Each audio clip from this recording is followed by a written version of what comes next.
Salut à toutes et à tous, j'espère que tout roule pour vous. Tenez-vous bien, parce que ce qui s'est passé il y a à peine 2 jours... Salut à toutes et à tous, j'espère que tout roule pour vous. Tenez-vous bien, parce que ce qui s'est passé il y a à peine 2 jours, le 2 février 2026, mérite franchement qu'on s'y attarde. Lors d'un grand rassemblement à Oran, soigneusement orchestré autour d'un seul et unique sujet, le fameux minerai de fer de Rajbet, le premier ministre algérien, M. Zverb, s'est fendu d'une apparition. Oui, vous avez bien entendu, un événement monté spécialement pour célébrer des cailloux. Ce jour-là, une véritable expédition logistique a eu lieu. Le minerai, extrait des terres de Tindouf, a d'abord traversé les sables jusqu'à Béchar pour finir sa course à Oran. Et pourquoi Oran? Parce que là-bas, dans la zone industrielle de Petiwa, le groupe sidérurgique turc Toçeli, bien implanté sur le sol algérien, attendait de transformer cette matière brute en acier flamboyant. Une belle mise en scène, vraiment. Voilà, ça, c'était le décor. Alors là, accrochez-vous. Parce que notre cher premier ministre, M. Vérib, s'est illustré avec un discours digne d'un Oscar du meilleur scénario politique fantastique. Ce n'était plus une allocution, c'était un feu d'artifice verbal. Flamboyant, déconcertant, carrément théâtral. Selon lui, le minerai de Rajbet n'est pas juste bon.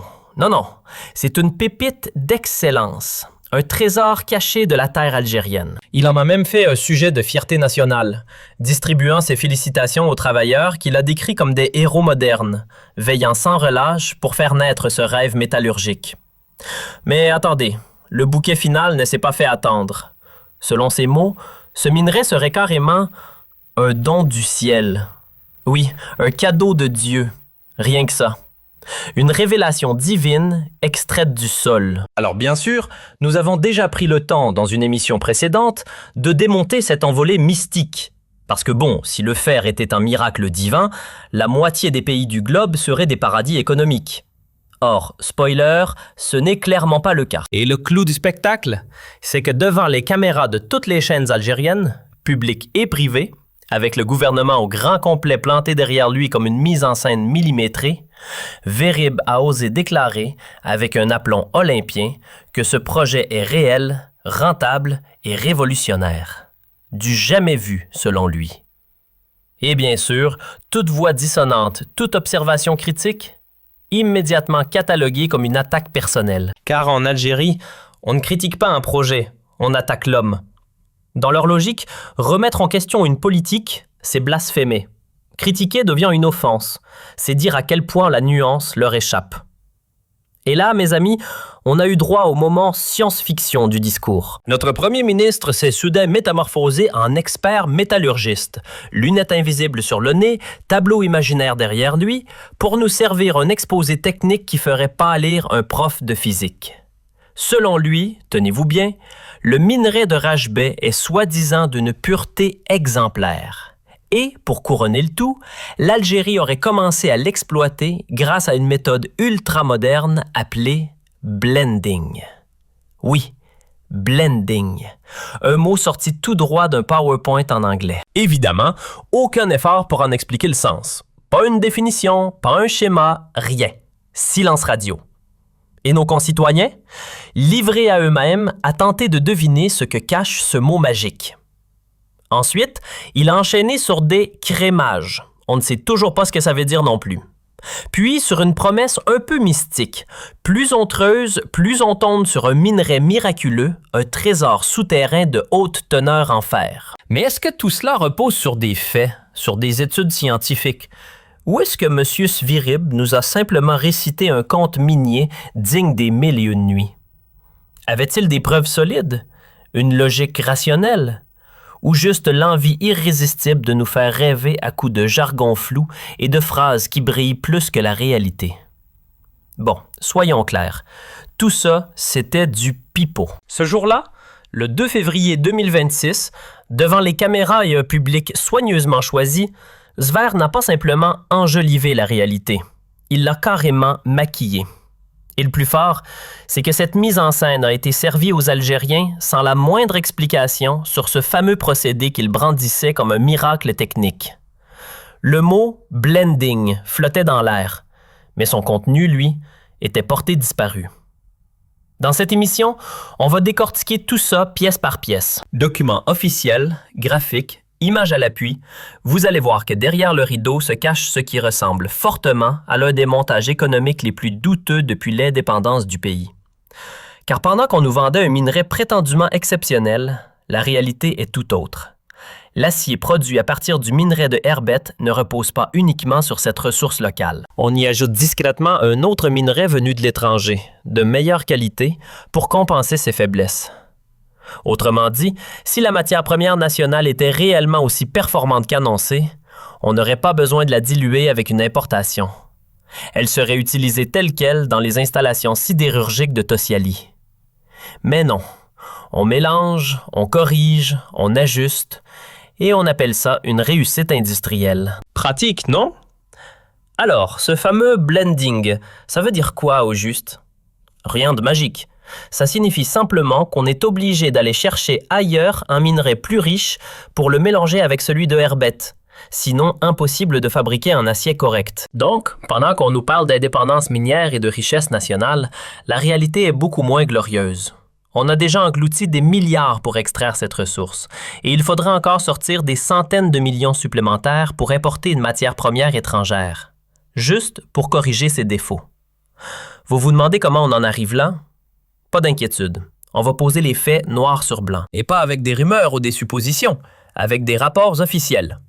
Quand M. Svirib assure que ce minerai est excellent, nous, on préfère regarder ce que disent les chercheurs.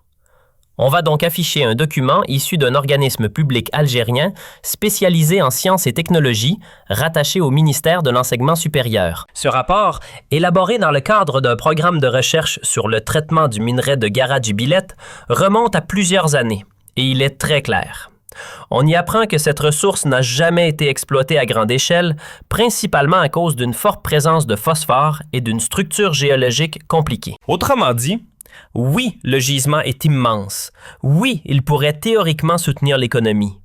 Mais uniquement après des procédés lourds pour augmenter la teneur en fer et réduire les éléments indésirables.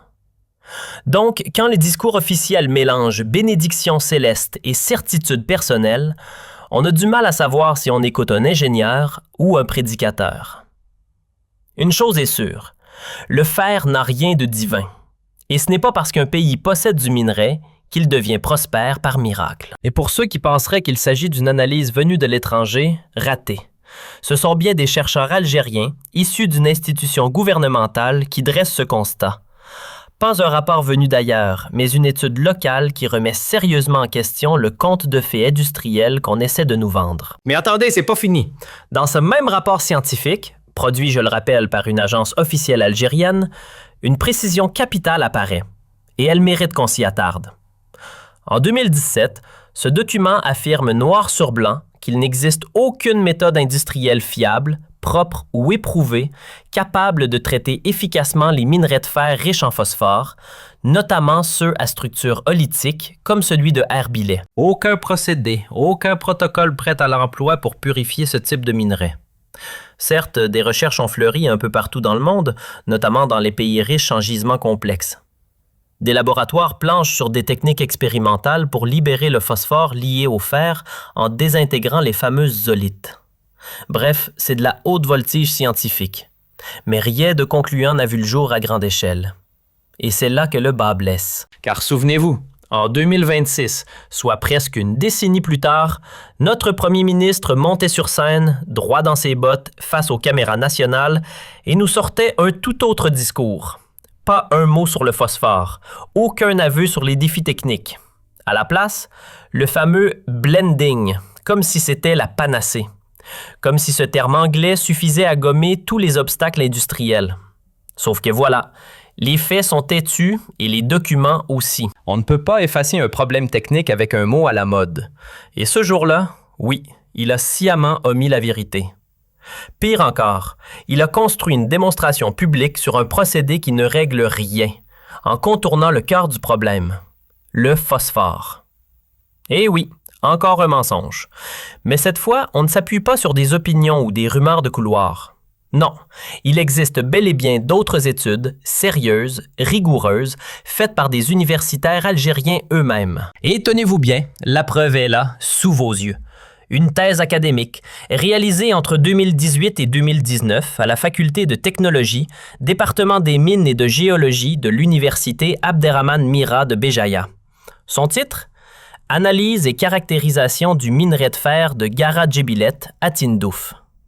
Une étude récente, parfaitement ancrée dans la réalité du terrain. Pas un vieux papier poussiéreux, mais un travail de 91 pages, dense, précis et basé sur des observations concrètes. Et attention, ce n'est pas un avis personnel, c'est de la science. Et que dit cette fameuse conclusion? Que le gisement de Gara Djebilet est colossal, parmi les plus vastes au monde, avec près de 3 milliards de tonnes de réserves. Jusque-là, tout le monde est d'accord. Mais il y a un hic.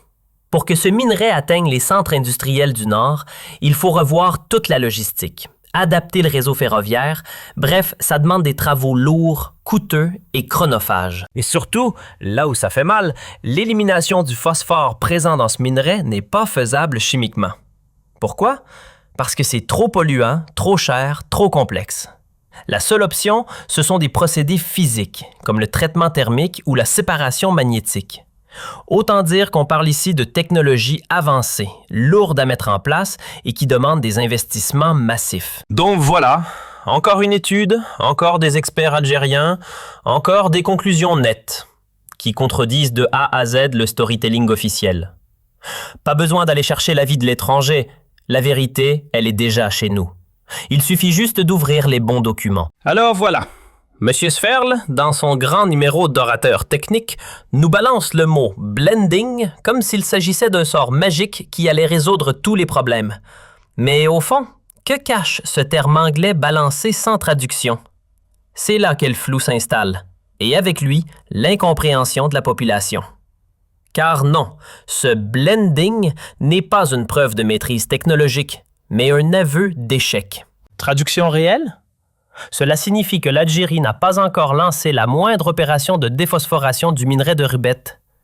Eh oui, pour débarrasser ce minerai de son phosphore, il ne suffit pas d'un vœu pieux ou d'une belle conférence.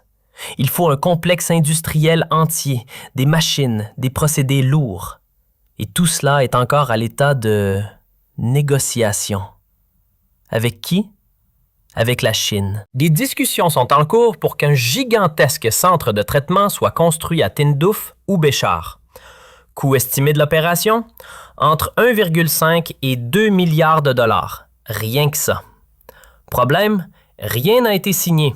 Aucun chantier n'a démarré et Pékin prend son temps. Tout en négociant des conditions bien avantageuses, évidemment. Certains groupes chinois auraient promis qu'ils sont capables d'assurer la déphosphoration, car en Chine, ils auraient déjà mis au point des techniques avancées pour traiter les minerais infectés par le phosphore. Mais chez nous, rien. Nada. Le projet est au point mort. Et pendant qu'on attend, qu'est-ce qu'on fait? On blende. Autrement dit, on camoufle le problème. On mélange notre minerai local, impur, avec un autre de qualité supérieure qu'on importe, en espérant que ça passe. Alors la question, la vraie. Pourquoi parler de blending comme d'une solution miracle, quand il s'agit en fait d'un pansement posé sur une jambe cassée? Alors parlons franchement du blending, ce fameux mot qui sonne bien dans un discours, mais qui en réalité cache une opération de rattrapage industriel. C'est une sorte de recette de cuisine façon sidérurgie.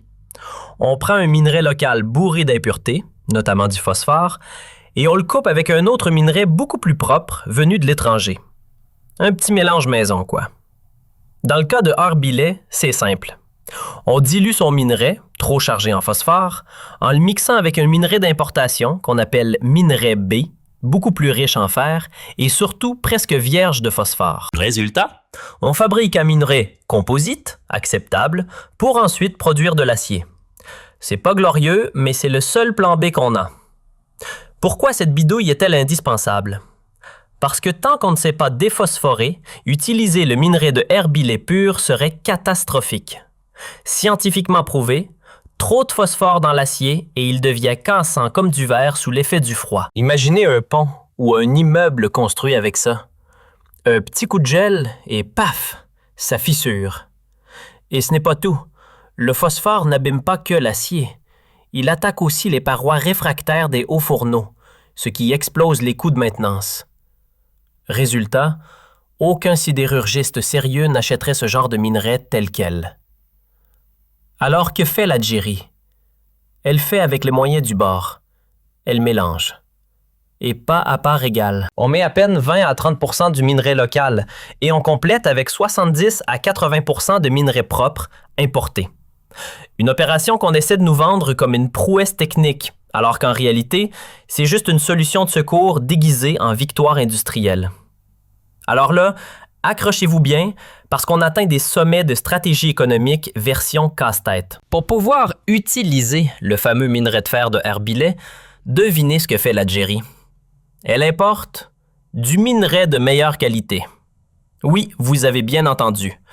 Malgré tout ce discours sur la richesse nationale et l'autosuffisance, on continue à faire nos courses sur le marché mondial pour acheter du fer pur, celui qu'on n'a pas à Erbilay.